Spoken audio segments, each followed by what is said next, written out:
Vamos a orar, hermano. Les invito a inclinar sus rostros. Venimos delante de ti, Señor, agradecidos por la vida que nos prestas, agradecidos también porque nos invitas a venir delante de ti. Eres tú quien ha abierto ese acceso para que podamos tener comunión al enviar a tu Hijo Jesús, nuestro único y suficiente Salvador, quien nos reconcilia contigo. Padre, te estamos rogando ahora una vez más que uses tu palabra y pueda ser sembrada en nuestros corazones. Cuando tu palabra es expuesta, Señor, sabemos que hay muchos distractores y te rogamos, oh Dios, que enfoques nuestro corazón para escuchar tu mensaje.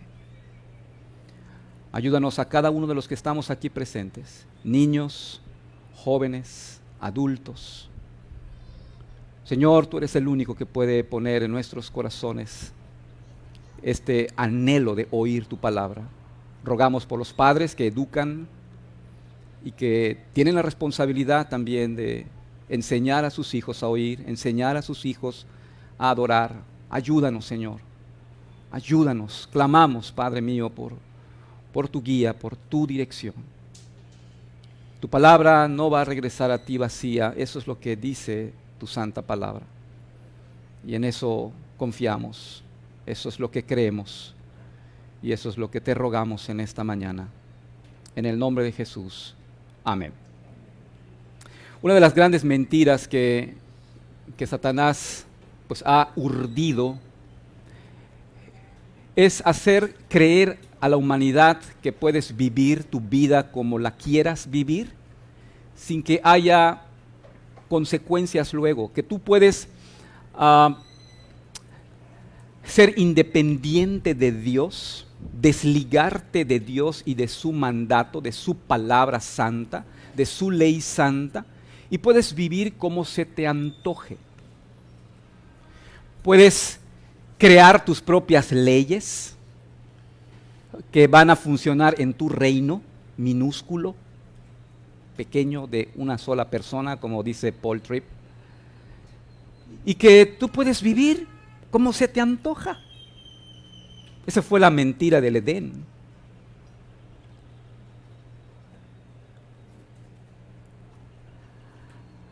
Platicaba con un joven que amamos mucho y que él ha decidido vivir su vida como él quiere vivirla.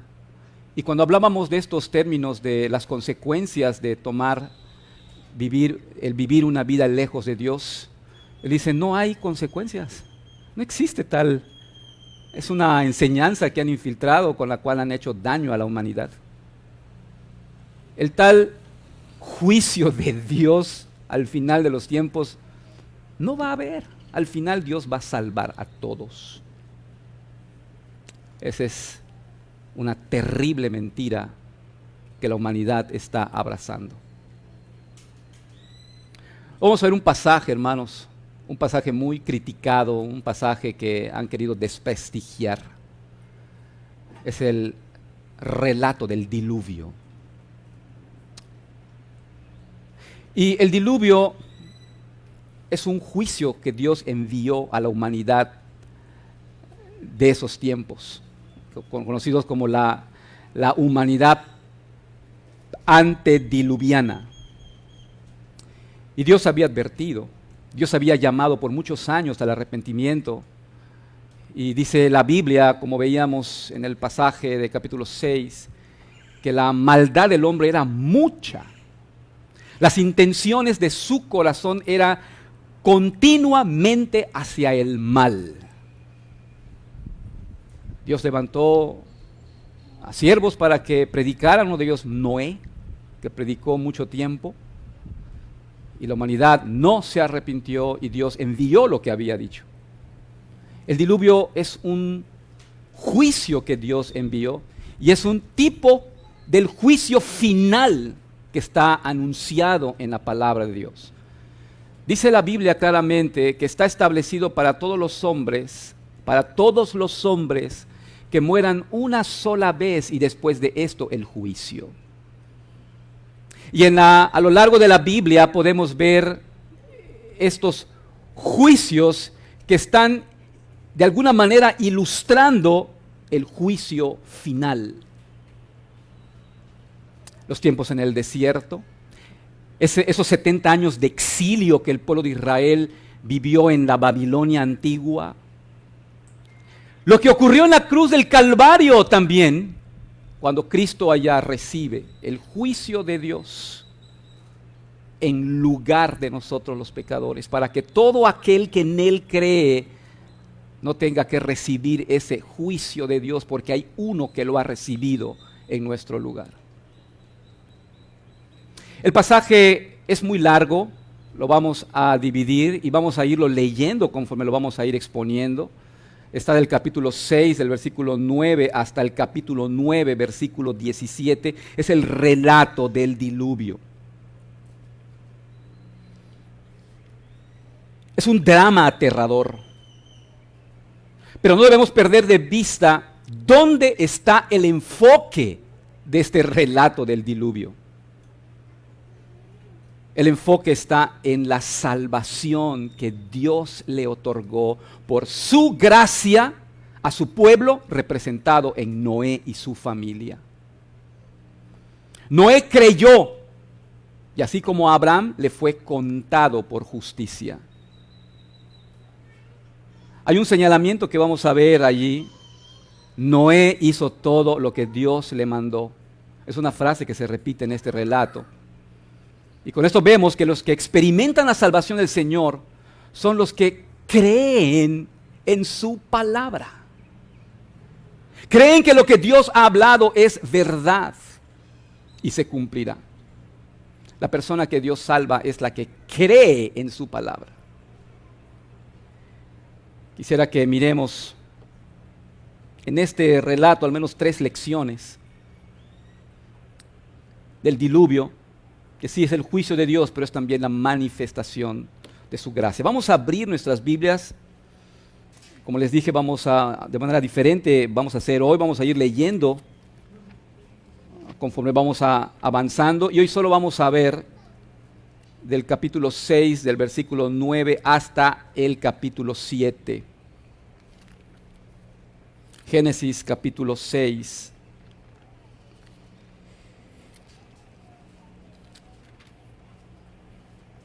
Los textos van a estar proyectados en la pantalla, pero siga usted, compruebe que es lo que está allá en las Escrituras.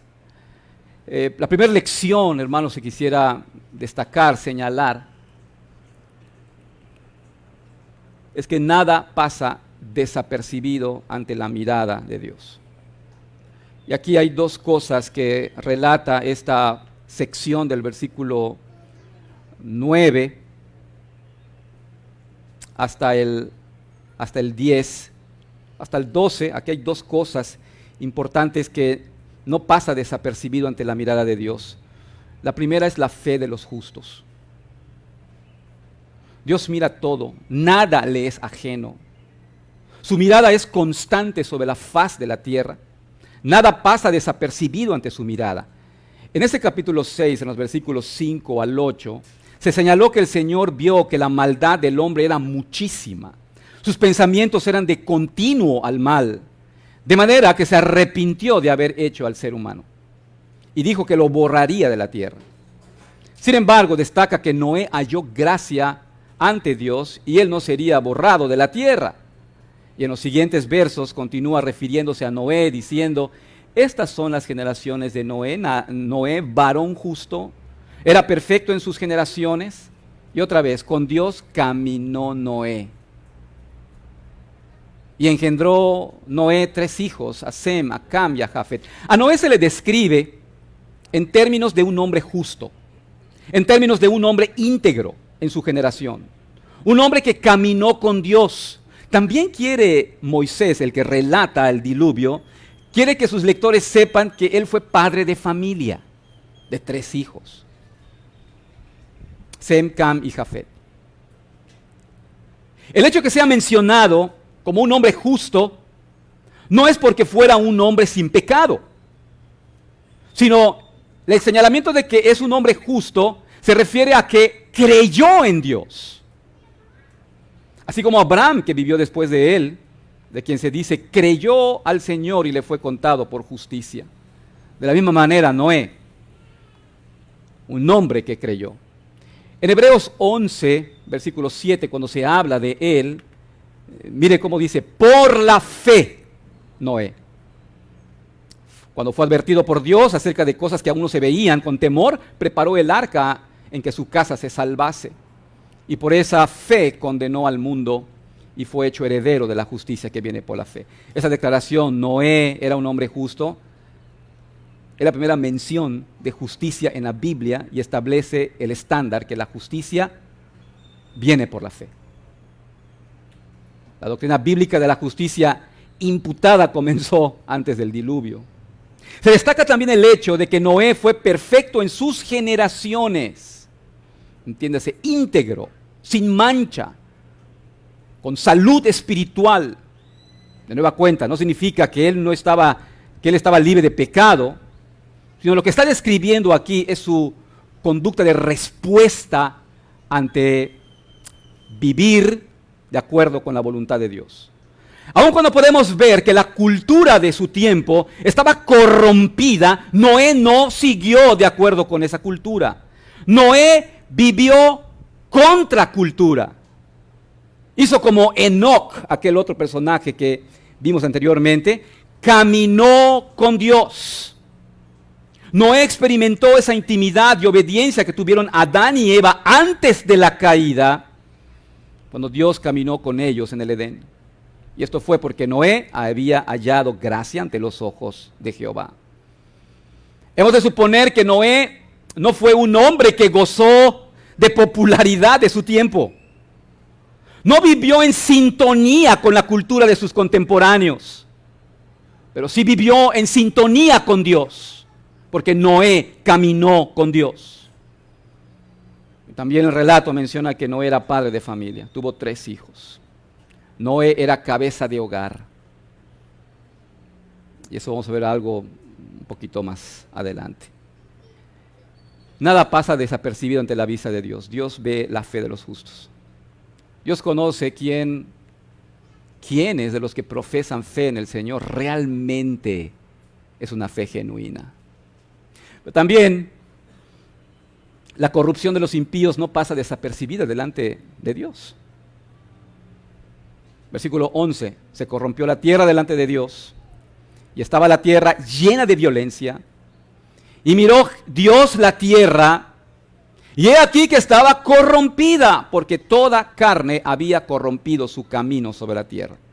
Esa frase, delante de Dios, se corrompió la tierra delante de Dios, nos indica que nada habría pasado desapercibido delante de Dios. Dios lo había visto todo. Aquí se describe la condición espiritual del mundo antes del diluvio. El mundo estaba corrompido, lleno de violencia. Y Dios no estaba ajeno a lo que pasaba en la tierra. Nada pasaba como si Dios no lo viera. Dios lo mira todo y actúa. En estos versos se contrasta la fidelidad, la integridad de Noé con la infidelidad y corrupción de su generación. Noé vivía rodeado de corrupción, pero se mantuvo viviendo en integridad, vivió caminando con Dios. Según lo que nos dice 2 de Pedro 2:5, dice, Noé era un pregonero de justicia. Entiéndase, un predicador. Un predicador del mensaje de Dios. Y aunque no se nos dice lo que predicaba, pero nos queda claro que predicaba el mensaje de Dios para los hombres, una vida de justicia. Y predicar la justicia de Dios no habría caído bien en aquella cultura que era dominada por la violencia. Noé predicó cada día, advirtió cada día a la gente de su tiempo, pero la gente rechazó el mensaje de Dios. ¿Sabe? En los 120 años que Noé predicó no tuvo un solo convertido. Nada pasa desapercibido ante la vista de Dios. Dios conoce la fe de los justos. Tal vez pensaremos, bueno, ¿qué caso tiene vivir siguiendo la voluntad de Dios y mira cómo el mundo va y parece que le va bien? No perdamos de vista, Dios mira la fe de los suyos. Luego podemos ver una segunda lección. La promesa divina de salvación es segura y confiable. Habiendo descrito a Noé en este contexto de corrupción y violencia, Dios habla y le revela su plan a Noé y le da instrucciones de lo que él debe hacer. Dijo pues Dios a Noé: he decidido el fin de todo ser, porque la tierra está llena de violencia a causa de ellos. Y he aquí que yo los destruiré con la tierra. Ante toda violencia del mal que imperaba en la tierra, la corrupción y la violencia, Dios dicta sentencia para la humanidad. Sin embargo, Dios hace brillar su gracia, pues tiene la intención de salvar a un remanente, a Noé y su familia, y una selección de animales. Entonces le da instrucciones a Noé: hazte un arca de madera, de gofer, no sabemos exactamente cuál es el tipo de madera. Harás aposentos en el arca, la calafatearás con brea por dentro y por fuera, y de esta manera la harás: de 300 codos la longitud del arca, de 50 codos su anchura, de 30 codos su altura, de 3 pisos. Una ventana harás al arca, la acabarás con un codo de elevación por la parte de arriba, pondrás la puerta del arca a su lado y harás piso bajo, segundo y tercero. Estas medidas, miren, son 140 metros de longitud, 23 metros de ancho, 14 metros de altura, 3 pisos. Tal vez pensamos, ¿verdad?, que Noé estaba construyendo un barco gigante, una especie de un crucero como los que viajan por el mundo. Pero la palabra que se usa aquí es la palabra tebah, una palabra hebrea que significa literalmente un cajón. Algo así como un gran ataúd.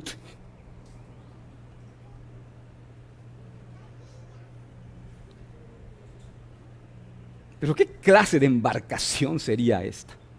Dios no le pidió poner ningún timón, no le puso ningún propulsor. O sea que esa caja iba a flotar y navegar solamente por el poder de Dios. Realmente esto para el mundo es locura. ¿Quién cree eso? La gente debió haberse reído de Noé conforme iba construyendo el arca. Ese gran trabajo tendría a Noé y a sus hijos ocupados trabajando casi durante un siglo. Sería un gran trabajo, sería arduo, llevaría mucho tiempo. En ese tiempo no habían camiones de carga, no habían herramientas sofisticadas como motosierras no había grúas para transportar. Pero Noé, como era un hombre que caminaba con Dios, creía en Dios, creía que Dios hablaba verdad, no ponía en tela de duda lo que Dios dijo que iba a hacer. Versículo 17, he aquí yo traigo un diluvio de agua sobre la tierra para destruir toda carne, en que haya espíritu de vida debajo del cielo, todo lo que haya en la tierra morirá. El diluvio no era un accidente, era un acto deliberado de Dios para destruir la humanidad y acabar con su corrupción y maldad. Pero ¿qué le garantizaba a Noé que realmente Dios enviaría un diluvio? Por cierto, algo nunca antes visto. ¿Qué era un diluvio? Era una buena pregunta de investigación. Lo único que tenía Noé para perseverar en esa gran construcción era solo la palabra que Dios le dio. Era su palabra. ¿Cómo voy a saber que vas a hacer lo que dice, Señor? Ya te di mi palabra. Mi palabra es lo que tienes.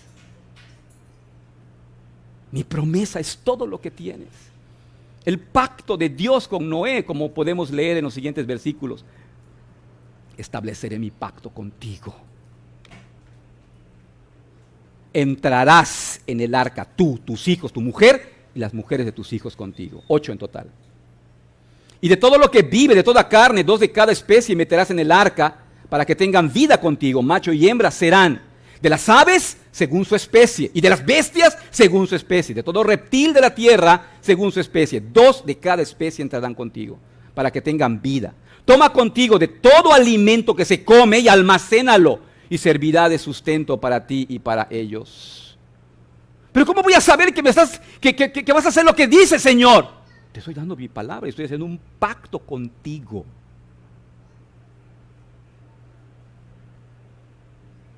Noé no solo iba a ser un sobreviviente de ese diluvio, sino también el portador de la promesa de Dios para una nueva era.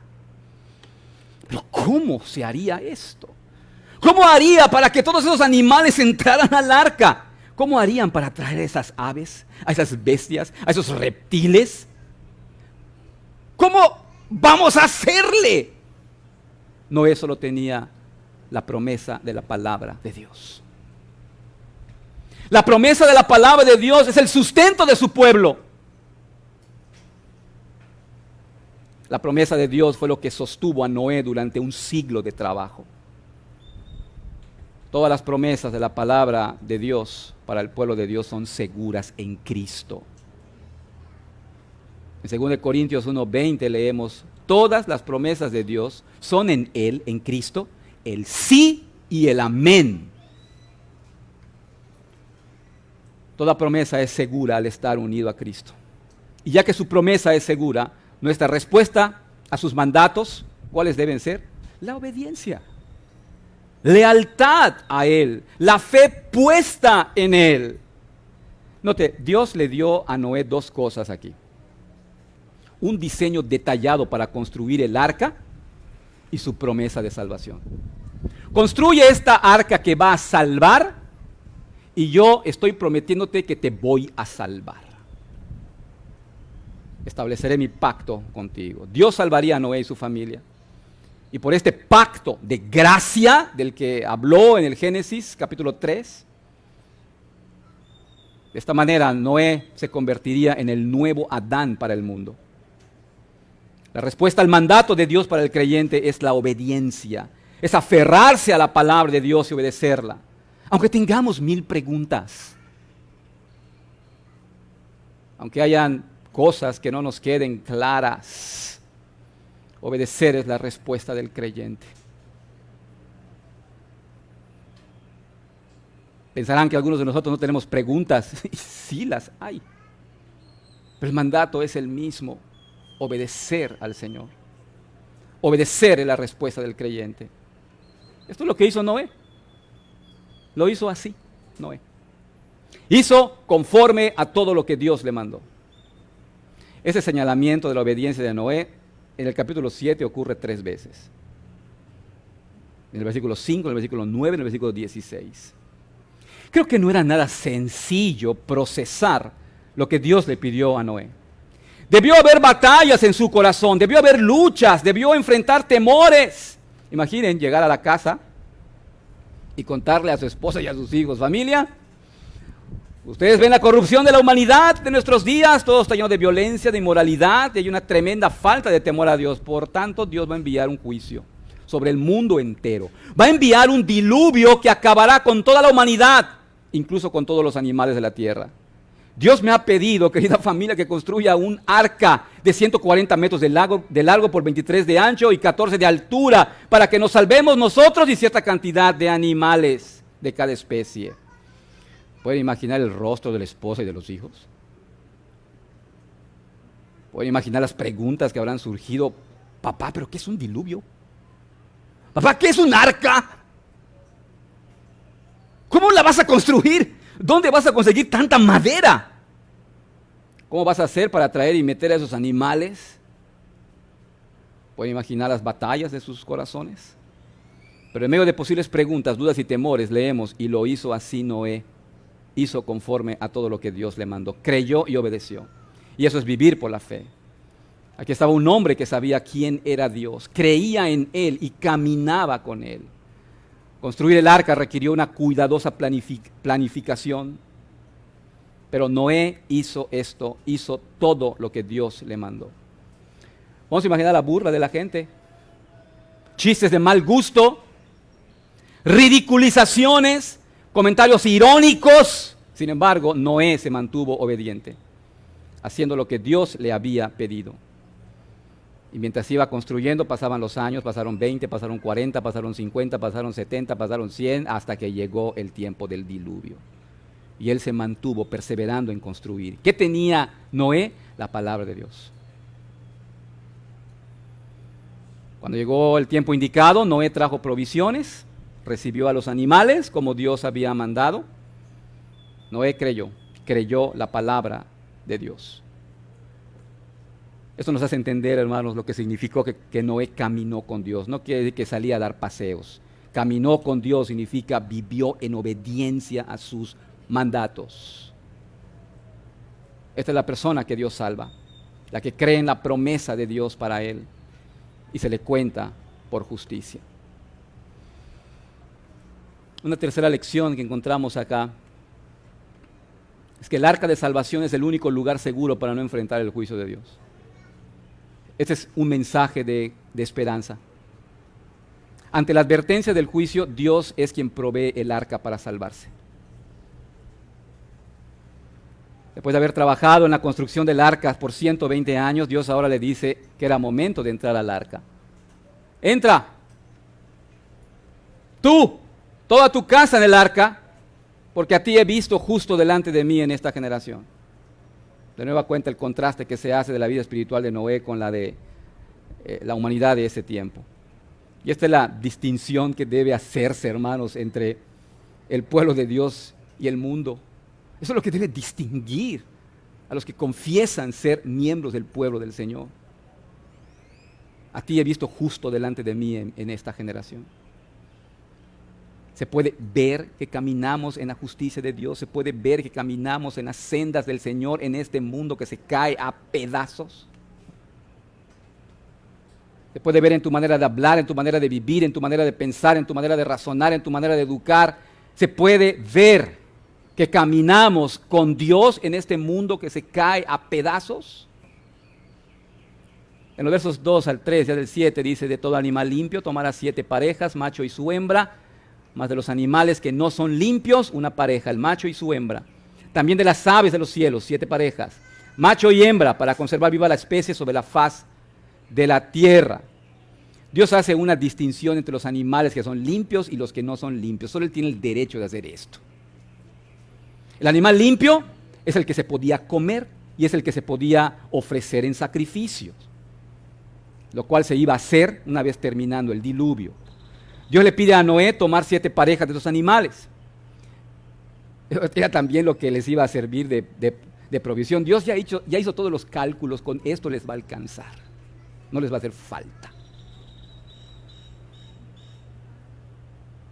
De los animales que no son limpios, solo le pide tomar una pareja. Así también hizo con las aves, con el fin de conservar viva la especie. La orden de Dios de tomar, a Noé de tomar 7 parejas de todos los animales, pues está anticipando que van a haber sacrificios y una ley sacrificiales que va a apuntar también a algo, hermanos. Solamente a través de un sacrificio podemos acercarnos a Dios. ¿Por qué?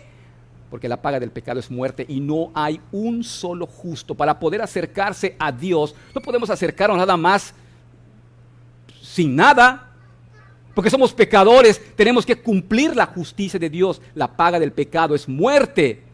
Y el sistema sacrificial significaba que un animal tenía que morir en lugar del pecador. Era la única manera en que se podía acercar uno a Dios. Hasta los días de hoy. Pero ese sacrificio Dios mismo lo ha provisto. Es el Cordero sin mancha, es Cristo Jesús. En el verso 4 leemos: pasados aún 7 días, yo haré llover sobre la tierra 40 días y 40 noches. Raeré sobre la faz de la tierra a todo ser viviente que hice. Aquí está el último aviso de Dios. ¿Por qué 7 días más? O sea, Noé y su familia iban a entrar al arca y después le dice: 7 días después voy a enviar el diluvio. ¿Pero por qué no lo mandas ya? ¿Por qué vas a esperar otros 7 días? Ya habían pasado 120 años con Noé predicando. Los únicos creyentes eran su familia.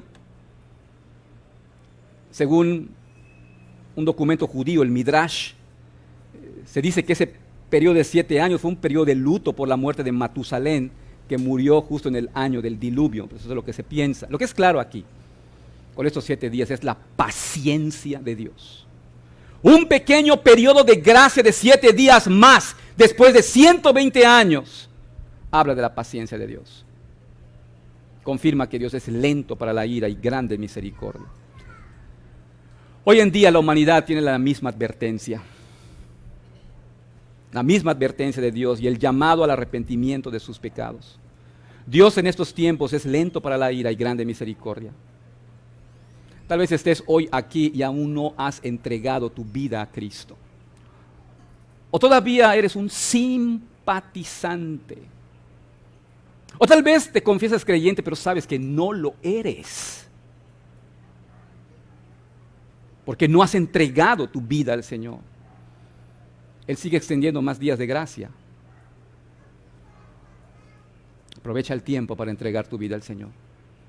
Así como el mundo antediluviano estaba viviendo en inmoralidad, perversión, en rebeldía en contra de Dios, y experimentaron el final de su paciencia, así también este mundo debe saber que llegará el día cuando concluya la paciencia de Dios. Por su parte, Noé continuó creyendo y obedeciendo al Señor. Hizo Noé, como dice el versículo 5, conforme a todo lo que le mandó Jehová. Tal vez Noé no entendía del todo, pero no tenía que entenderlo todo. Noé solo necesitaba obedecer a Dios. De igual manera tú y yo. Seguro hay cosas que no entendemos del todo, pero no necesitamos entender todo, sino obedecer del todo. Algunos asuntos que también observamos en este pasaje, que no solamente se requería hacer el arca, sino se requería subir a bordo. Versículo 6, era Noé de 600 años cuando el diluvio de las aguas vino sobre la tierra. Y por causa de las aguas del diluvio entró Noé al arca y con él sus hijos, su mujer y las mujeres de sus hijos. Noé tuvo que entrar al arca para salvarse del diluvio. No era suficiente con solo contemplar el arca. Debía tener fe en la promesa de Dios y entrar al arca. Hay una gran lección. No es suficiente con admirar y emocionarnos con Cristo. No es suficiente con asistir a la iglesia. No es suficiente con ver a otras personas entrar al arca. Tienes que entrar al arca de salvación para ser salvo. El arca es Cristo Jesús. Yo soy el camino, la verdad y la vida, dijo Jesús. Después de entrar al arca, Noé, ¿quién entra? Su familia. El verso 8 dice, después que entra su familia, después entran los animales. Los que eran limpios, los que no eran limpios, las aves, lo que se arrastra sobre la tierra. De dos en dos entraron con Noé en el arca, macho y hembra, como mandó Dios a Noé que iba a hacer. Ya estaban a bordo del arca. ¿Y ahora qué, Señor? 7 días más. El diluvio no llegaría hasta después de 7 días. Es posible que los hombres ya no verían más a Noé. Es posible que esos hombres ya iban a sentir alivio de no tener a ese loco pregonero de justicia. Ya no tendrían que oír sus molestosos mensajes de advertencia. Ya podían seguir viviendo sus vidas locas sin el loco pregonero de justicia. Pero incluso nada de ese mensaje parecía cierto. Todo se veía normal, todo se veía hermoso, el cielo se mostraba sereno, toda la naturaleza se veía alegre. Y la humanidad desperdició esos 7 días más de gracia. No hubo arrepentimiento. Luego vemos otro asunto que nos hace entender que el juicio de Dios a través de este diluvio no es un asunto de leyenda. Mire lo que dice Noé. Sucedió que al 7º día las aguas del diluvio vinieron sobre la tierra. Tal como Dios lo advirtió. El diluvio llegó, el tiempo de gracia había terminado. Había llegado el tiempo donde no hay retorno. Y mire el versículo 11, llama la atención. En el año 600 de la vida de Noé, mes segundo, 17 días del mes. Es como cuando te preguntan tu fecha de nacimiento, 5 de enero de 1971. Y cuando yo digo que yo nací el 5 de enero de 1971, es que es verdadero. Y lo puedes comprobar, puedes ir a la Clínica Esperanza y debe haber ahí un registro desde que el 5 de enero de 1971 nací. Llama la atención esta precisión que da de la fecha. ¿Por qué tanto detalle?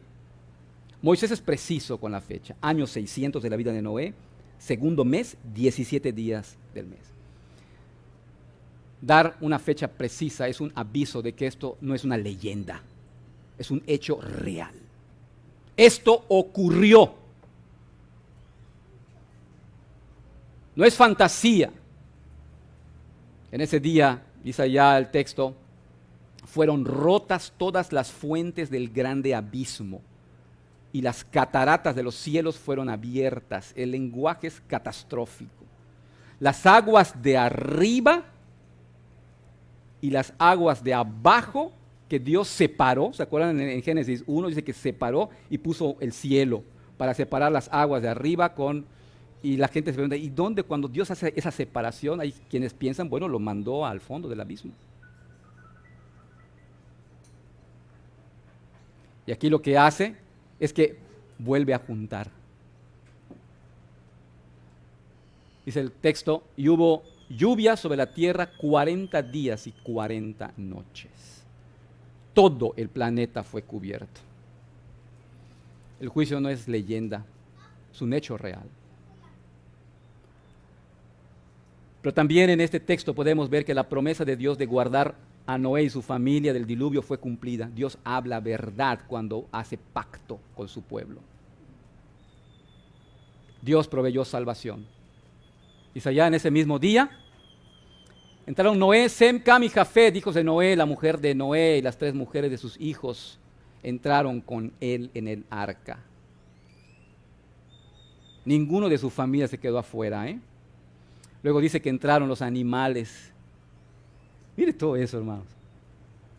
Debía ser un gran desfile esto. Un desfile con gran orden. Dice que los que entraron, los animales, de 2 en 2. ¿Puedes hacer eso? Los que tienen muchos animales, quieren meten cuando les van a dar comida, ¿verdad? De 2 en 2. Un desfile impresionante debió haber sido esto. ¿Y qué vemos aquí? El poder de Dios en su gobierno soberano. Esta caravana no fue reclutada ni traída por la astucia ni por la habilidad de Noé, fue traída y dirigida por Dios, el Creador soberano.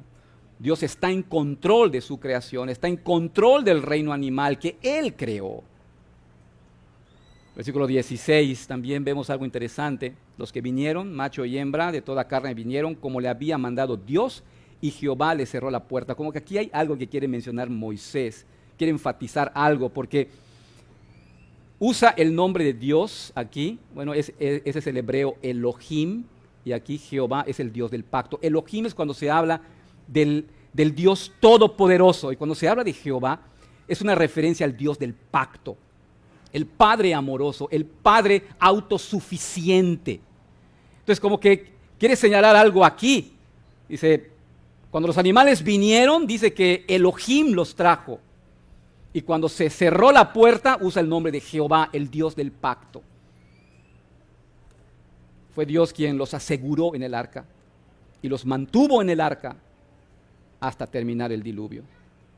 Aquí hay una lección, hermanos, que quisiera destacar y tomarme un tiempito. Hay una lección para nosotros los padres de familia. Se deja claro que los 8 que conformaban la familia de Noé entraron al arca. En el orden que se ve, Noé primero, cabeza del hogar, luego los hijos. Yo creo que Noé se cercioró que toda su familia estuviera a bordo.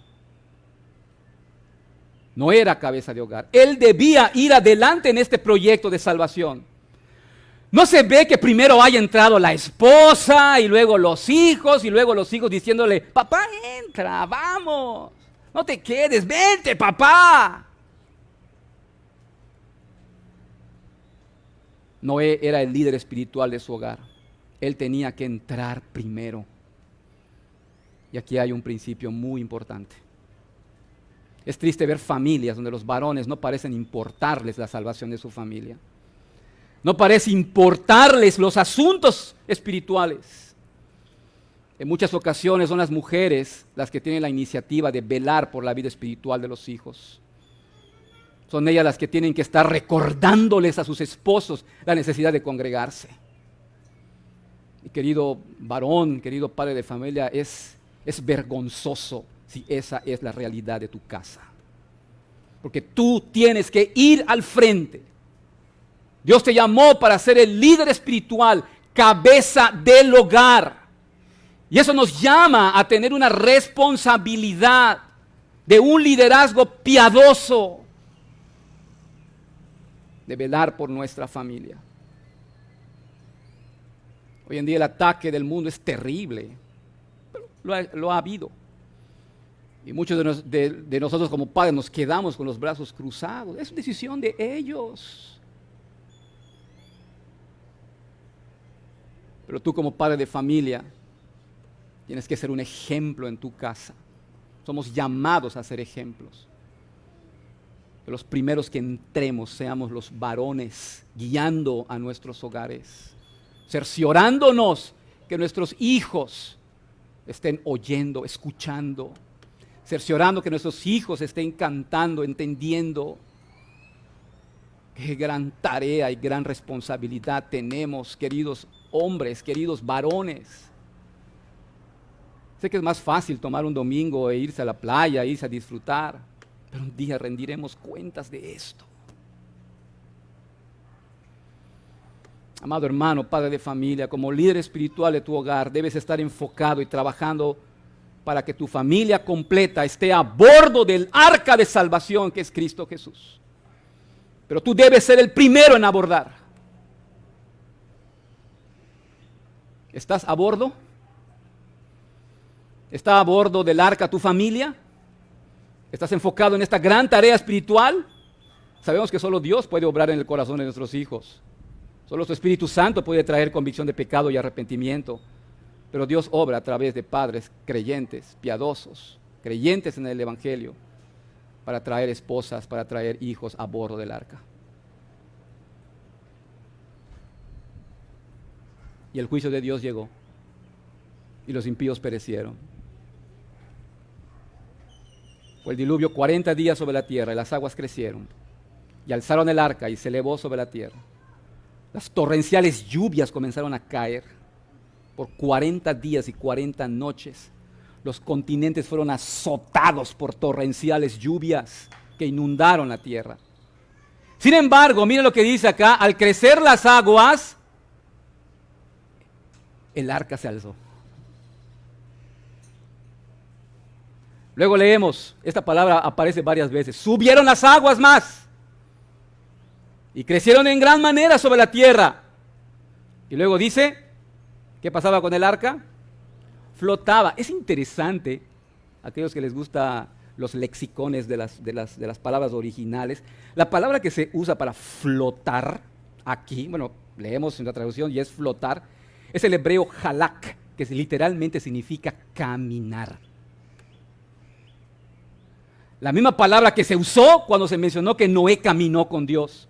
Aquí se puede ver al arca flotando. La idea es que el arca estaba caminando, no estaba estático, estaba en movimiento. Las aguas no llegaron allí, siguió subiendo. Las aguas subieron mucho sobre la tierra. ¿Y qué dice? Todos los montes altos que habían debajo de todos los cielos fueron cubiertos. Las aguas subieron a tal grado que los montes más altos, llama la atención, más altos fueron cubiertos. Eso significa que una extraordinaria cantidad de agua ya se había derramado sobre la superficie de la tierra y había también salido. Dios había inundado y cubierto el planeta, de manera que la humanidad entera ya debía haber perecido ahogada. Dios no jugaba cuando advirtió de su juicio. Dios no hablaba de a gratis cuando decía que la maldad, la corrupción y la violencia de la humanidad era mucha en gran manera. Dios tomó en serio y toma en serio el pecado de la humanidad. Pero en esa inundación no se quedó allí. Miren que dice el versículo 20. 15 codos más altos subieron las aguas después que fueron cubiertos los montes. 15 codos son como 7 metros más. subieron. El planeta estaba cubierto y toda la humanidad ya se había ahogado. Bueno, eso es lo que dice los versículos finales. Murió toda carne, toda. Toda carne que se mueve sobre la tierra, de aves como de ganado y de bestias, y de todo reptil que se arrastra sobre la tierra, y todo hombre, todo lo que tenía aliento de espíritu de vida en sus narices, todo lo que había en la tierra murió.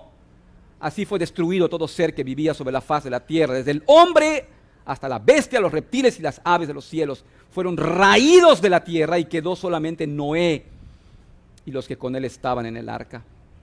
Y prevalecieron las arcas sobre la tierra 150 días. ¿Quién podría prevalecer ante este juicio de Dios? ¿Quiénes de la humanidad podrían levantar su puño contra Dios y gritarle: ¡no pudiste contra nosotros! Nadie pudo hacerlo. Nadie sobrevivió a este diluvio, con la excepción de los que estuvieron en el arca. Todas las personas del mundo antediluviano murieron. Su corrupción y violencia solo podían ser enfrentadas de esta manera, con la muerte. La paga del pecado es muerte. Sí, Dios es lento para la ira y grande en misericordia. Pero también Dios ha dicho: mi espíritu no luchará para siempre con el hombre. Lo dijo en Génesis 6:3. Y Noé advirtió a la humanidad durante más de un siglo, siendo él un predicador de la justicia. De modo que no tenían excusa. Pedro señala también esto en su primera carta. Los que en otro tiempo desobedecieron, cuando una vez esperaba la paciencia de Dios en los días de Noé, mientras se preparaba el arca, en la cual pocas personas, es decir, 8, fueron salvadas por agua. Para nosotros, la humanidad de ese tiempo, aún es tiempo de la misericordia de Dios. Por su obra en la cruz, Jesús ha proporcionado la verdadera arca de salvación del juicio venidero. Se ha advertido explícitamente del juicio venidero en la palabra. Solo se salvarán los que entren al arca, al confiar en Cristo y su obra redentora. Este ha sido el mensaje de los últimos años, por más de 2000 años. Este ha sido el mensaje. Arrepiéntanse de sus pecados y crean en Jesús. Dios ejecutó su justa ira sobre toda impiedad de los hombres antediluvianos y perecieron. Ese es el diluvio. El diluvio es un tipo del gran juicio de Dios sobre el pecado humano que ha sido anunciado y que se avecina. Es el día de la ira de Dios para los pecadores no arrepentidos, para los que se rebelaron a vivir bajo el gobierno amoroso del Dios que nos dio vida. Será el día de la ira de Dios para los que hayan rechazado su ley santa para vivir según sus propias leyes.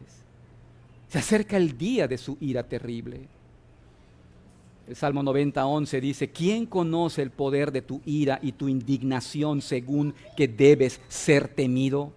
¿Quién puede entender la ira? El diluvio solo fueron 40 días, el agua duró 150, casi en total, desde que entran a que salen, un poco más de un año estuvieron allí.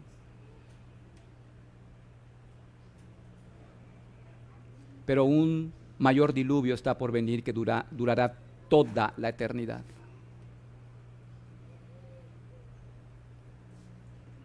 Pero aún estamos a tiempo. Aún hay esos 7 días más de gracia para entrar al arca de salvación. El arca de Noé es una figura de Cristo. Cristo es el verdadero arca de salvación. Jesús dijo en Juan 10:9: yo soy la puerta. El que por mí entrare será salvo, y entrará y saldrá y hallará pastos. Jesús en la cruz soportó ese diluvio de la ira de Dios en nuestro lugar. De manera que todo aquel que pone su esperanza en Él será salvo del juicio de Dios. El que en Él cree no será condenado.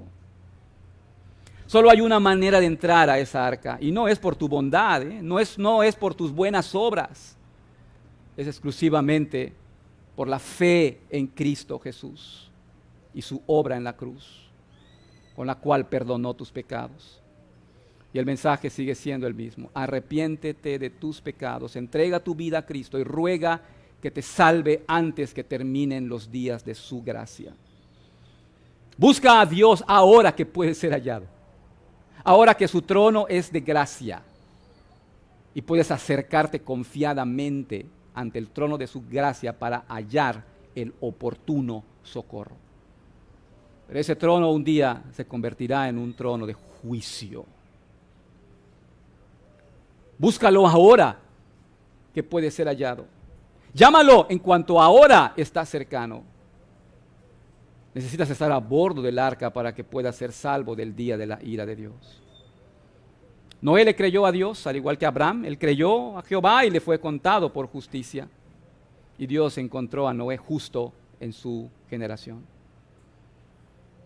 Amada iglesia, la promesa de salvación del Señor es segura.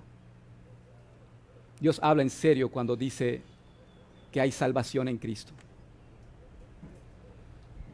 Tenemos el llamado de vivir con fe y esperanza en medio de este mundo de corrupción y violencia. Nuestro llamado es vivir en santidad, caminando con Dios, esperando en su promesa de salvación, viviendo nuestros días a la luz de esta salvación tan grande que se nos ha concedido en Cristo. Si piensas que no tiene sentido vivir por la fe en Cristo, de que Dios parece ausente, el mundo se sale con la suya, la maldad impera, la violencia aumenta, la injusticia no tiene freno, los ricos se hacen más ricos, los gobiernos siguen robando, todo esto va a acabar. Nada pasa desapercibido a la vista de Dios. Dios mira la maldad, pero también mira la fe de los suyos, y el justo vivirá por la fe. Estamos llamados a vivir nuestros días de manera que sea evidente que hemos subido al arca de salvación. Si es que confiesas fe en Jesucristo el Salvador, entonces tu cántico de cada día debe ser de esperanza en Cristo. Y que tu andar de cada día refleje que caminas con Dios, que caminas en obediencia a sus mandatos. Amada iglesia, debe notarse claramente que Cristo reina en nuestras vidas, que caminamos con Él. Y eso debe notarse en nuestra manera de hablar, nuestra manera de trabajar, nuestros valores, nuestro consejo, nuestra toma de decisiones, nuestra visión de la vida. Amada iglesia, también nuestro llamado y responsabilidad es ser esos pregoneros de justicia, compartiendo el mensaje de esperanza a este mundo caído que está pronto a perecer. Estamos siendo esas voces en este mundo que están llamando al arrepentimiento y a entrar al arca de salvación a la humanidad. ¿O somos voces silenciadas en este mundo? Dios nos ayude, hermanos, a ser voces que estemos llamando al arrepentimiento a la humanidad y a llamarlos a que queda poco tiempo para que entren al arca de salvación. Sea esto el anhelo de nuestro corazón y hayan evidencias de que nuestra iglesia está siendo ese portavoz que está llamando al mundo a arrepentirse, a reconciliarse con Dios, ahora que es tiempo de entrar al arca de salvación. Gracias te damos, Señor, por tu palabra. Gracias te damos porque nos llamas a la obediencia, y eso nos hace entender que no somos huérfanos, sino somos hijos, que tenemos un Padre ocupado en llamarnos a vivir en santidad, llamándonos constantemente a través de tu palabra a vivir en armonía, en sintonía contigo, caminando contigo en medio de este mundo caído en el cual somos también puestos para ser esas voces que llamemos al arrepentimiento y a entrar al arca de salvación que es Cristo. Ayúdanos, Señor, a digerir tu palabra, a reflexionar sobre ella. Y si hay asuntos, Señor, donde tú nos estás llamando a arrepentirnos, a confesar nuestros pecados. Ayúdanos, Señor, ayúdanos. Pon en nuestros corazones tanto el querer como el hacer, para que tu buena voluntad sea hecha. En el nombre de Jesús te lo rogamos.